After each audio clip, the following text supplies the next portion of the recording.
બિલીમોરામાં બે નંદી લડતના video viral થઈ રહ્યા છે.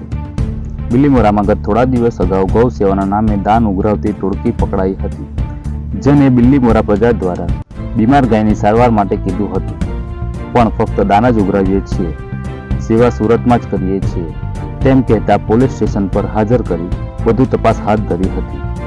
અને ગૌવંશને નામે દાન ઉઘરાવવાનો ગોરખધંધો માલુમ પડ્યો હતો. ગૌવંશ માટે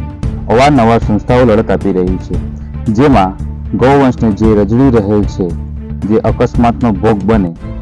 તે માટે અલાયદી કરુણા એમ્બ્યુલન્સની સહાય ગણદેવી અને બિલીમોરા ક્ષેત્રને સરકારશ્રી તરફથી મળે તેના માટે પ્રજા માંગણી કરી રહી છે. તે જ ગૌવંશમાં છાશવારે બે નંદી મહારાજના લડતથી માનવ અકસ્માત સર્જાય છે,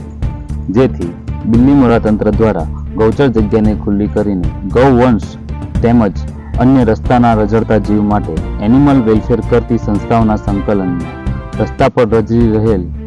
ગૌવંશને ત્યાં સ્થળાંતર કરી આપવામાં આવે, જેથી કોઈ અનિચ્છનીય ઘટના ન બને તે માટે પ્રજામાં લોકચર્ચા ચાલી રહી છે.